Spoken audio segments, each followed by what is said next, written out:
Hi friends, in this video we'll be doing chapter number 8, Framing the Constitution and its Features. We'll be doing the second part of the two.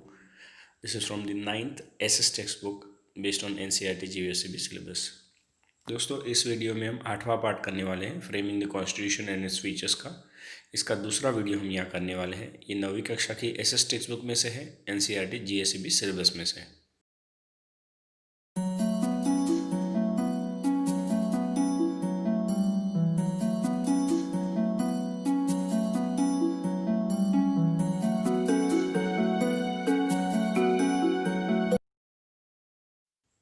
Friends, in the first part of this chapter, we learned the kind of committee that was set up to frame the constitution for India in 1946. It took them almost 2 years and 11 months and 7 days to get this work completed for a people of 389 batch. This committee was headed by Dr. Rajendra Prasad, and the chairperson was again Dr. B.R. Ambedkar. Post that, we also learned about the important pillars that are there in this constitution. Of that, we learned three main important features or the pillars of the constitution, that is democracy, socialism and secularism. दोस्तों इस chapter के पहले हिस्से में हमने जाना कि कैसे 389 लोगों ने मिलकर पूरे कॉन्स्टिट्यूशन को बनाने का काम हाथ में लिया। इस टीम को हेड करे डॉक्टर राजेंद्र प्रसाद और उसके चेयर ड्राफ्टिंग कमेटी के चेयरपर्सन थे डॉक्टर बी आर अम्बेडकर। इस प्रोसेस को 2 साल 11 महीने और 7 दिन लगे। उसके बाद हमने ये भी जाना कि कॉन्स्टिट्यूशन जो है, हमारा संविधान जो है, उसके बहुत सारे आधार स्तंभ हैं, बेसिक स्तंभ है जो बहुत ही इम्पोर्टेंट है हमारे देश के लोगों के लिए। इनमें से 3 स्तंभ को हमने जानने की कोशिश की, डेमोक्रेसी, सोशलिज्म और secularism. So friends, like all other videos, even this video is going to be interesting for you. I request you to please sit back and relax and concentrate on the video and my voice as much as you can. I'll try to explain in the best and the simplest way I can to make this chapter easy for you. दोस्तों, हर video की तरह ये video में भी मैं ज़्यादा से ज़्यादा जानकारी देके आपको शांति से समझाने की कोशिश करूँगा। मेरा निवेदन है आपसे कि आप हर चीज़ साइड पर रखकर एकाग्रतापूर्वक इस वीडियो को सुनिएगा। Friends, before we continue with this chapter, I request you to please subscribe with our channel ज्ञान गुरुवाणी। दोस्तों, इस पार्ट में आगे बढ़ने से पहले मेरा रिक्वेस्ट है आपसे कि आप हमारी चैनल ज्ञान गुरुवाणी के साथ सब्सक्राइब कीजिए। तो सब्सक्राइब करने के लिए मैं आपको 5 सेकंड देता हूँ। जल्दी से जल्दी सब्सक्राइब कीजिए, जल्दी चलो। 5, 4, 3, 2, 1, 0। Thank you, thanks a lot दोस्तों। चलो आगे बढ़ते हैं पार्ट में। Basic features of the constitution. The Constitution, which came into force on 26 January 1950, is considered as the largest, extensive, and detailed written document. Given below are the basic and salient features of it. हमारा जो संविधान है वो 26 जनवरी 1950 में उसका अस्तित्व में आया और इम्प्लीमेंट किया गया, लागू किया गया हम पर। यह सबसे बड़ा, एक्सटेंसिव और डिटेल डॉक्यूमेंट है। उसकी कुछ विशेषता है और उसकी बेसिक इन्फॉर्मेशन नीचे दी गई है। First, written document. Except Britain and Israel, India, along with other nations of the world, have their constitution in written form. Britain और इज़राइल के अलावा भारत बाकी देशों के तरह उसका संविधान जो है वो रिटन फॉर्म में है, लिखित में है। Considering the social, geographical, diversified circumstances and prehistoric notions, the Constitution Assembly has kept the drafted constitution in written form. आज़ादी के पहले जो सामाजिक, भौगोलिक और विविधता वाली सर्कमस्टेंसेस थे, उस सबको दिमाग में रख के हमारे कॉन्स्टिट्यूशन असेंबली ने हमारे संविधान को लिखित फॉर्म में हमारे लिए रखा है। साइज ऑफ द कॉन्स्टिट्यूशन, हमारे संविधान का साइज मतलब आकार कितना बड़ा है वो जानते हैं। Indian Constitution is divided into 22 sections comprising 395 articles and 8 appendices, now 12. Bharat के संविधान को 12 हिस्सों में बांटा गया है। उसमें 395 छोटे छोटे आर्टिकल्स हैं और 8 अपेंडिसेस है जो अभी उसकी संख्या बढ़कर 12 हो गई है। The constitution comprises provisions for state administration and states in the relations, fundamental rights, principles for political policies, judiciary, election commission, government institutions, minorities, scheduled caste and deprived groups. हमारे संविधान में प्रोविज़न किया गया है स्टेट एडमिनिस्ट्रेशन को और state के relations दूसरे स्टेट्स के साथ कैसे होने चाहिए। फंडामेंटल राइट्स जो है, जिसको हम रोटी, कपड़ा और मकान के बारे में, बेसिक राइट्स के बारे में बात करते हैं। पॉलिटिकल पॉलिसीज़ के लिए भी प्रिंसिपल्स बनाए गए हैं। जुडिशरी सिस्टम जो हमारा न्याय तंत्र है वो, इलेक्शन कमीशन जो हमको हक देता है इलेक्शन करने का, उसकी जो सारी ड्यूटीज़ आती है। और गवर्नमेंट इंस्टीट्यूशंस होते हैं, जैसे गवर्नमेंट बॉडीज़ होती है, जो सरकारी डिपार्टमेंट्स है वो। माइनॉरिटीज़, शेड्यूल कास्ट और डिप्राइव ग्रुप्स, मतलब जो वंचित रह गए ग्रुप्स हैं, उनके बारे में डिटेल इन्फॉर्मेशन दिया गया है। Therefore, the Constitution of India is the largest extensive and detailed written document compared to other constitution। इसीलिए भारत का संविधान जो है एकदम डिटेल में विस्तार पूर्वक समझाया गया डॉक्यूमेंट है, जो बाकी कॉन्स्टिट्यूशन से अगर उनकी तुलना करें तो। Single citizenship in America, dual citizenship is given, one for the United States of America and other for the state citizenship। America में दो दो राष्ट्र लोगों, उनके राष्ट्र के लोगों को दो दो सिटीजनशिप, नागरिकता दी जाती है। एक अमेरिका की नागरिकता और दूसरी वहाँ की राज्य की नागरिकता। But in India there is only single citizenship irrespective of any religion और स्टेट ऑफ द कंट्री। लेकिन भारत में सिर्फ एक ही नागरिकता दी जाती है, भले वो चाहे किसी भी धर्म का हो या चाहे किसी भी राज्य में वो व्यक्ति रहता हो। The centre with strong federal structure. India is a union of state. Bharat राज्यों का एक संग्रह है, यूनियन है। There is nowhere any reference of the word federal in the constitution. हमारे संविधान में फेडरल ये शब्द का उल्लेख कहीं भी किया गया नहीं है। Union of states is the sentence use for India. राज्यों का यूनियन, संग्रह, ये शब्द का यूज़ किया गया है हमारे संविधान में। By the use of the word union, a permanent and irreversible relationship between the union and its component states is indicated। Union शब्द का आधार कर एक परमानेंट और जिसको रिवर्स नहीं किया जाए वैसा इररिवर्सिबल रिलेशनशिप यूनियन शब्द स्टेट्स के साथ जुड़ा हुआ है। India is a union of state and no state has right to secede. भारत एक राज्यों का समूह है और किसी भी राज्य को उसको अलग करने का हक नहीं है, ताकत नहीं है। Thus, India is a union of state, yet it has some elements of federal government। Bharat राज्यों का एक समूह है, ग्रह है, उसके अलावा फेडरल गवर्नमेंट के कुछ कुछ एलिमेंट्स उसमें दिखाई देते हैं। In Indian federation there are two sets of government, the union government and the state government. भारतीय फेडरेशन में दो सेट्स हैं गवर्नमेंट के, एक यूनियन गवर्नमेंट और state government. The Constitution has clearly marked areas on function for both kind of government। हमारे संविधान में इन दोनों टाइप के गवर्नमेंट्स को क्लियरली इन्फॉर्मेशन दिए गए हैं किस तरह से उनको चलना है। The Constitution demarcates the power of the central and the state government into different list of subject। हमारा संविधान इन सेंट्रल और स्टेट गवर्नमेंट के जो पावर्स है उसको अच्छी तरह से समझाया गया है और उसके लिए सब्जेक्ट्स को एकदम लिस्ट करके उनको बताया गया है। Union list. Union list comprises 97 subjects. हमारा जो यूनियन का लिस्ट है उसमें 97 सब्जेक्ट्स है, विषय हैं। Subjects of national importance like defence, foreign affairs, atomic energy, banking, railways, communication, post and Telegram etcetera included in this union list. हमारी union की लिस्ट में इम्पोर्टेंट जो सब्जेक्ट्स है, विषय हैं, जैसे कि डिफेंस है, फॉरेन अफेयर्स है, एटॉमिक एनर्जी की बात आ जाती है, बैंकिंग सिस्टम है, रेलवे है, कम्युनिकेशन है, पोस्टल टेलीग्राफ है, इत्यादि चीज़ इंक्लूड की गई है। State list. The state list comprises 66 subjects. State list में 66 विषय हैं।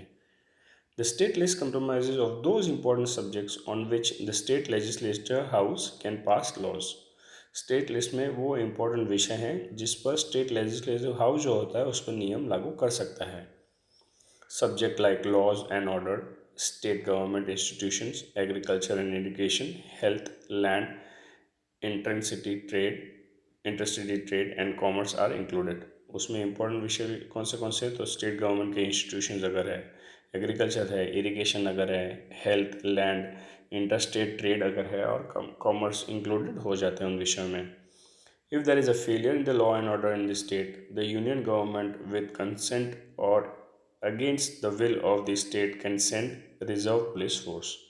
अगर स्टेट गवर्नमेंट उस स्टेट को चलाने में नाकाम है, असक्षम हो जाती है, तो यूनियन गवर्नमेंट उसका कंसेंट के साथ या कंसेंट बगैर आरपीएफ, जिसको हम कहते हैं रिजर्व पुलिस फोर्स को, वहाँ लागू कर सकती है, वहाँ भेज सकती है उस स्टेट में सारा कानून और लेवल को, सारे स्थिति को हाथ में लेने के लिए।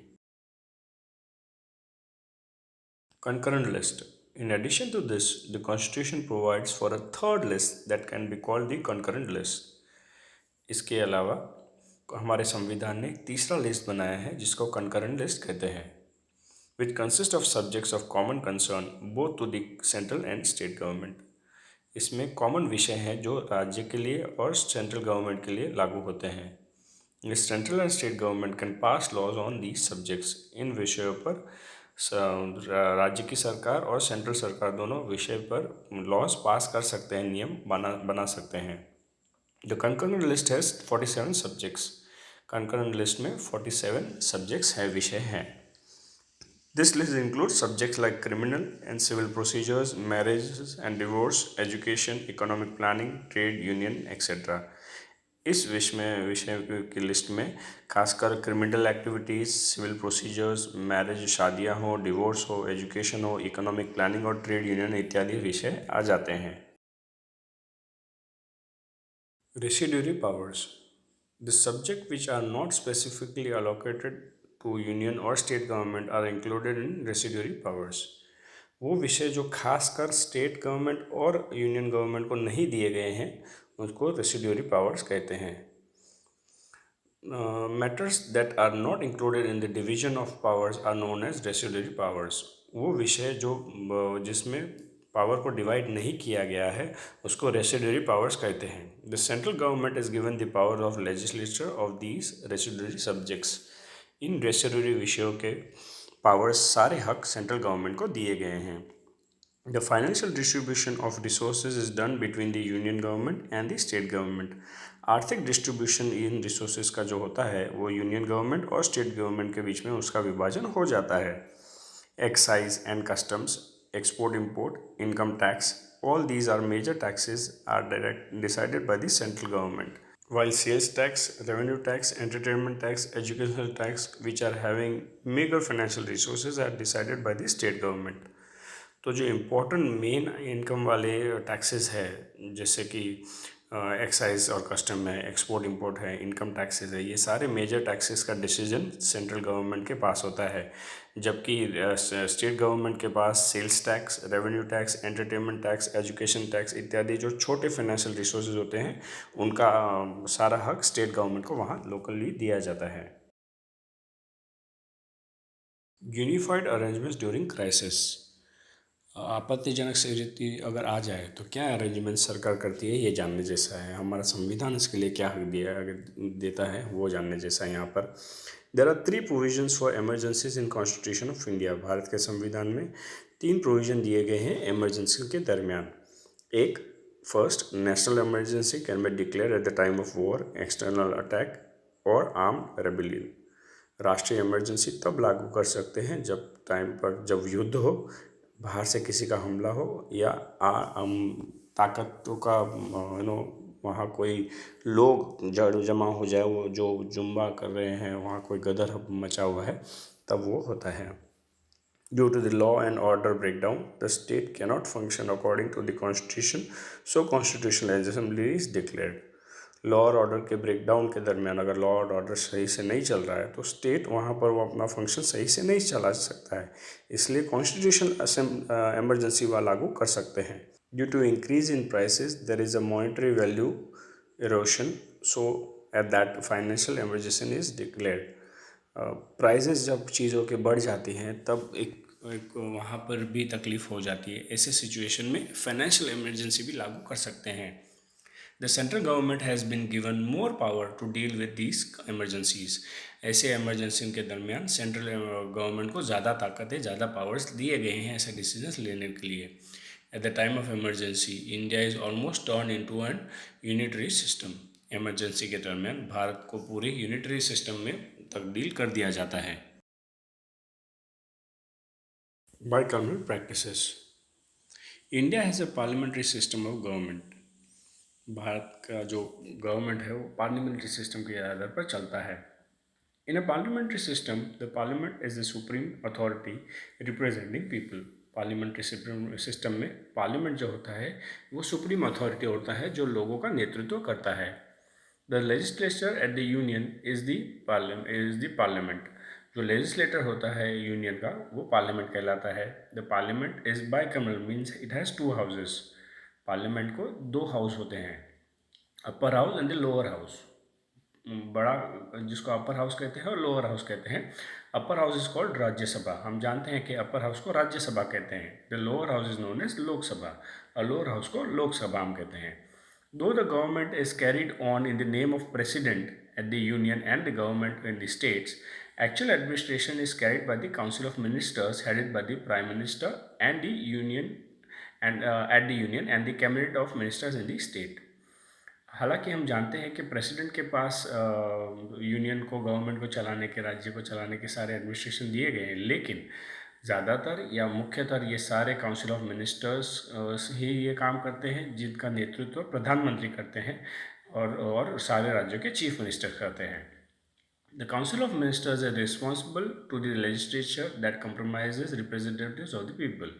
एक काउंसिल ऑफ मिनिस्टर्स होता है वो जवाबदार होते हैं लेजिस्लेचर के लिए जो लोगों का नेतृत्व करते हैं वहाँ पर। The president selects 12 people who are expert and experienced from various fields from Rajya Sabha. Rajya Sabha में 12 लोगों का चुनाव राष्ट्रपति करते हैं जो अलग अलग फील्ड से अनुभवी और एक्सपीरियंस और एक्सपर्ट्स होते हैं। Rajya Sabha is the permanent house in which 1/3 member retire every 2 years, the same number of members for election। Rajya Sabha एक परमानेंट हाउस है जिसमें 1/3 लोग हर 2 साल में रिटायर होते हैं और उन्हीं का फिर इलेक्शन भी हो जाता है। दस ईच मेंबर है 6 years of tenure in Rajya Sabha council of states. इसी तरह हर जो इलेक्टेड व्यक्ति होता है राज्यसभा में, उस व्यक्ति का टेन्योर, समय शासनकाल 6 साल तक होता है, जिसको काउंसिल ऑफ स्टेट्स भी कहते हैं। The power of Rajya Sabha are less compare to the Lok Sabha which is special, superior and decisive. Rajya Sabha की पावर्स जो होते हैं वो कम होते हैं अगर उसकी तुलना लोकसभा से करें, जिसके पावर स्पेशल, ताकतवर और डिसाइसिव है। Rajya Sabha can not be completely dissolve. Rajya Sabha को पूरी तरह डिसॉल्व नहीं कर सकते हो। Independent, impartial, integrated judiciary. Constitution has provided for the establishment of independent and impartial judiciary। हमारे संविधान ने हमको एस्टैब्लिशमेंट में इंडिपेंडेंट और इम्पार्शियल जुडिशरी दी गई है। There is supreme court at the top, then there are high courts and state and under its jurisdiction there are district courts at the district level and the taluka level there are local and special courts. सबसे ऊपर supreme court है, उसके बाद high court होते हैं राज्य स्तर पर, और फिर डिस्ट्रिक्ट कोर्ट्स होते हैं डिस्ट्रिक्ट के तालुका लेवल पर, और फिर लोकल और स्पेशल कोर्ट्स भी होते हैं। The judgments of Supreme Court are binding to all the subordinate courts of the nation। Supreme court के जजमेंट्स सारे कोर्ट्स के ऊपर हावी होते हैं, उनको उस हिसाब से चलना पड़ता है। In case of conflict between the union and the state government, matters related to constitution and interpretation of status, the final decision is vested with supreme court. अगर यूनियन गवर्नमेंट और स्टेट गवर्नमेंट में कुछ मतभेद हो जाए, वहाँ के relations बराबर नहीं चलते हैं, कॉन्फ्लिक्ट्स हो जाए, तो ऐसे समय के दरमियान कॉन्स्टिट्यूशन के इंटरप्रिटेशन और स्टेटस के हिसाब से सारे डिसीजंस सुप्रीम कोर्ट लेता है। The supreme court is the protector and guardian of the constitution. हमारे संविधान का प्रोटेक्टर और गार्डियन सुप्रीम कोर्ट को कहा गया है। Amendments in constitution. Compared to other countries' constitution of India is dynamic। दूसरे कंट्रीज़ के संविधान को कंपेयर करें तो हमारे देश का कॉन्स्टिट्यूशन संविधान डायनामिक है। Constitution can be amended as and when required. जब चाहिए तब हम हमारे संविधान में छोटे मोटे बदलाव ला सकते हैं। Constitutional provisions can be amended in 3 ways। ये बदलाव हम 3 तरीके से कर सकते हैं। Amendments can be made by a simple majority of members present and voted in the parliament. Parliament में मौजूद जो हमारे प्रतिनिधि है वो मेजॉरिटी के बेस पर, वोटिंग के बेस पर किसी भी बदलाव को अमल में ला सकते हैं। Certain amendments require a special majority, that is 2/3 majority of the members present and voting. कुछ अमेंडमेंट्स अगर चेंजेस अगर लाने हैं उसमें स्पेशल मेजॉरिटी चाहिए, मतलब 2/3 लोग जो वहाँ प्रेजेंट हो और वोटिंग उनकी होनी चाहिए, तभी वो अमेंडमेंट्स या चेंजेस बदलाव आ सकते हैं। Concerning the union state relation, the majority that is 2/3 and the concurrent not less than 50% of state legislature is required. जब यूनियन और स्टेट के रिलेशनशिप को लेकर कोई बदलाव लाने होते हैं तो स्पेशल मेजॉरिटी मतलब 2/3 होनी चाहिए, जो कि स्टेट लेजिस्लेटर की 50% से आधे से कम होनी नहीं चाहिए। If there is any amendment to be made in the interrelationship between the union state structure of or in the supreme judiciary, then half of the state from the total states have to be given consent. अगर कोई भी changes लाने हैं राज्य की सरकार और state सरकार पर या सुप्रीम जुडिशरी में, तब राज्य की आधे जो प्रतिनिधि होते हैं उनका कंसेंट लेना वहाँ ज़रूरी होता है। Judgement of the court can also bring amendment by the parliament. Judicial जो हमारी सिस्टम है, जो कोर्ट्स है, वो भी पार्लियामेंट में बदलाव ला सकते हैं। There will be no change in the basic structure of the constitution. हमारे कॉन्स्टिट्यूशन का तो बेसिक स्ट्रक्चर है, जो 3 आधार स्तंभ है या जो इम्पोर्टेंट स्तंभ है, उसमें कोई बदलाव नहीं आ सकता है। Simple majority in the parliament can bring changes in the amendments of the constitution. That's why the Constitution is known as the most inconsistent and flexible document, but at certain cases it is not amendable by simple majority. Simple majority के द्वारा amendments किए जाते हैं, changes कर सकते हैं constitution में, इसलिए उसको अस्थायी कहा जाता है। उसमें बहुत सारे फ्लेक्सिबल चेंजेस होते रहते हैं, लेकिन कुछ तरह के केसेस को आप कभी भी सिंपल मेजॉरिटी से चेंज नहीं कर सकते हैं। Without the majority consent of the state, it is not amendable. Majority consent जब तक राज्य का नहीं होता है, वहाँ कोई भी बदलाव नहीं ला सकते हो आप। Dent you the mixture of both makes the constitution. इसके अलावा इन दोनों का मिक्सचर ही हमारे संविधान को बनाता है। Universal adult suffrage. In India we have a system of adult suffrage which is flexible. भारत में एडल्ट सफरेज का एक सिस्टम है जो फ्लेक्सिबल है, उसमें बदलाव ला सकते हैं। According to that, any citizen who is above 18 years of age and above possession rights to the vote in the election of the parliament। Bharat में हर वो व्यक्ति जो 18 साल से ऊपर है और उसके पास हक है वोट देने का, वो पार्लियामेंट में इलेक्शंस में वोटिंग दे सकता है। legislative assembly or local self-government bodies without any discrimination or education, property and economic standards। तो पार्लियामेंट में, लेजिस्लेटिव असेंबली में, लोकल जो सेल्फ गवर्नमेंट बॉडीज़ होती है उसमें भी वो वोटिंग कर सकता है, किसी भी तरह के भेदभाव के बगैर, आर्थिक हो, प्रॉपर्टी हो, एजुकेशन हो, कोई भी। Secularism, we have discussed earlier about secularism in the preamble में हमने सेक्युलरिज्म के बारे में ऑलरेडी डिस्कशन कर चुके हैं।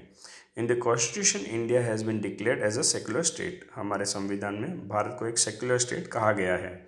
People of different religion reside in India. अलग अलग धर्म में, रिलीजन में मानने वाले लोग भारत में रहते हैं। Therefore the state cannot discriminate any citizen on the basis of religion. इसलिए राज्य किसी भी व्यक्ति को उसके धर्म के आधार पर भेदभाव नहीं कर सकते हैं, उसके साथ भेदभाव नहीं कर सकते हैं। No citizen can be given special rights और cannot be deprived of certain rights. किसी भी एक नागरिक को स्पेशल राइट्स और उससे स्पेशल राइट्स अलग नहीं कर सकते हो आप। The state has to be absolutely impartial and neutral in respect of religion। राज्य को उस व्यक्ति के साथ या किसी भी आधार पर इम्पार्शल रहना है और न्यूट्रल रहना है जब रिलीजन की बात आ जाती है। तो only secular state can offer proper और एजुकेशन और equal treatment towards all citizen. एक सेक्युलर स्टेट ही प्रॉपर और इक्वल ट्रीटमेंट हर नागरिक को दे सकता है। Secularism means that the state does not interfere in matters of religion or is biased to any specific religion। Secularism का मतलब है कि राज्य किसी भी व्यक्ति पर, किसी भी व्यक्ति के धर्म के आधार पर या उसके स्पेसिफिक रिलीजन के आधार पर उसके साथ भेदभाव नहीं कर सकता है। The state has to be secular and indifferent state को अलग होना चाहिए, सेक्युलर रहना चाहिए और इंडिफरेंट होना चाहिए। Followers of every religion are free to follow and practise the religion of choice. हर जाति नाति के धर्म अपनी जाति और रिलीजन को सिलेक्ट कर कर उसके हिसाब से रहने के लिए हमारे देश में फ्री है। Judicial review. Judicial review is the chief characteristics of the Constitution. हमारे संविधान का एक बहुत महत्वपूर्ण कैरेक्टरिस्टिक्स है, वो है judicial review. Judicial review administers the working of union and state within jurisdiction. Judicial review system जो है वो स्टेट और यूनियन के साथ में उनके संविधान के दायरे में रहकर कैसे वो चलते हैं उसको ध्यान में रखकर उसको ऑब्जर्व करता रहता है। Without disrespecting the powers of the parliament, the constitution has made an effort to harmonize the principles of judicial review. Judicial review के सिस्टम्स को प्रिंसिपल्स को देखने के लिए ये ऐसा सिस्टम बनाया गया है जिससे पार्लियामेंट के पावर्स को आप डिसरिस्पेक्ट किए बगैर उसको आप यूज़ कर सकते हो। Parliamentary amendments, external orders, ordinance and judicial judgments are given for judicial review. Parliament में होने वाले अमेंडमेंट्स, एक्सटर्नल ऑर्डर्स अगर आए, ऑर्डिनेंस और जुडिशियल जजमेंट्स जो भी आए वो सारे जुडिशियल रिव्यू के लिए दिए जाते हैं। If the court finds any indiscrepancy in the external order, ordinance और judicial judgement, it can stop them. अगर कोर्ट को लगा कि यहाँ कोई भी इनडिस्क्रिप्शन है, अगर एक्सटर्नल ऑर्डर्स में हो, ऑर्डिनेंस में या जुडिशियल जजमेंट्स में, तो वहाँ के वहाँ उन रिव्यू को वो स्टॉप कर सकता है बाय डिक्लेयरिंग देम अनकॉन्स्टिट्यूशन। उनको असंवैधानिक जाहिर करके उनको वहाँ स्टॉप कर सकता है। Fundamental rights and duties. Fundamental rights are conferred to the people of India by the constitution to live a dignified life. Fundamental right जो है वो हमारे संविधान में भारत के लोगों पर दिए गए हैं ताकि वो एक डिग्निफाइड लाइफ जी सके। The most valuable capital of our country is the overall development of nation which further lies in the fundamental duties and rights. सबसे वैल्यूबल कैपिटल जो पूंजी हमारे देश की है वो सारे देश का जो डेवलपमेंट है उस पर है, जो जिस पे फंडामेंटल राइट्स और ड्यूटीज़ आ जाती है। Rights of the Constitution remedies and for the children 6 to 14 years of age, right to education are also made available. Right of constitutional remedies और right to education system जो 6 साल से 14 साल के लोगों का लागू कर दिया गया है, ये भी इम्पोर्टेंट है और ये भी उसी का बदलाव का रूप है। Directive principles of state policy. State policy के डायरेक्टिव प्रिंसिपल्स कौन से हैं? Protection of people, security and welfare should be carried out by the state. लोगों की सुरक्षा, उनकी सिक्योरिटी और उनके वेलफेयर की जवाबदारी स्टेट पर आ जाती है। These principles provide direction for state government and policy making. ये प्रिंसिपल स्टेट गवर्नमेंट के पॉलिसी मेकिंग पर और उनके डायरेक्शन पर आधारित होते हैं। So they are called the directive principles, इसीलिए उनको डायरेक्टिव प्रिंसिपल्स कहा जाता है। Provisions for backward section and tribes. पिछड़ी जाति के लिए जो प्रोविजंस किए गए हैं और ट्राइब्स के लिए, उसके बारे में भी जानते हैं। To uplift and include the backward section and tribes and deprived class in the mainstream, there are specific provisions in the constitution. हमारे संविधान में पिछड़ी जाति के लोगों के लिए, उनके क्लास के लोगों के लिए, उनको मेन स्ट्रीम में लाने के लिए, उनके डेवलपमेंट के लिए कुछ संविधान में कुछ प्रोविजंस किए गए हैं। Reserve seats are allocated in legislature and local self-government bodies election to provide representations. Reserve seats दिए गए हैं लेजिस्लेचर में, लोकल सेल्फ गवर्नमेंट बॉडीज़ में, ताकि उनके नेतृत्व या उनके नेतृत्व वाले प्रतिनिधि वहाँ आ सके। Reservation quota has been provided for admission in education institutes and government jobs in the proportion or to the population to provide equal opportunity. Reserve quota दिए गए हैं इन पिछड़ी जाति के लोगों को एजुकेशन सिस्टम में, ताकि उनको सीट्स दिए जाए, उनको जॉब भी मिले, गवर्नमेंट जॉब में मिले और उनको इक्वल अपॉर्चुनिटी मिले। Children of the backward section and tribes are given scholarships, basic amenities and waived fees which come under the optimistic policies and shielding policies as per the provision in the constitution. ये पिछड़ी जाति के जो बच्चे हैं उनको scholarship दिए जाते हैं, ट्राइब्स के अगर बच्चे हैं, बेसिक एम्यूनिटीज़ और फीस भी उनको काफ़ी माफ़ की जाती है, ताकि उनको ऑप्टिमिस्टिक पॉलिसीज़ और शील्ड पॉलिसीज़ के हिसाब से उनको हमारे कॉन्स्टिट्यूशन में दिए गए संविधान में दिए गए पॉलिसीज़ का लाभ भी मिल सके। Friends, the second and final part of our video and chapter finishes over here. If you have any doubt, please revisit the video again. दोस्तों, हमारे पार्ट का दूसरा और आखिरी हिस्सा यहाँ ख़त्म होता है। अगर आपको कुछ डाउट है तो वीडियो फिर से प्ले कीजिएगा। This is Kanhaiya Patel. Thank you, bye and have a nice day. जय स्वामी नारायण।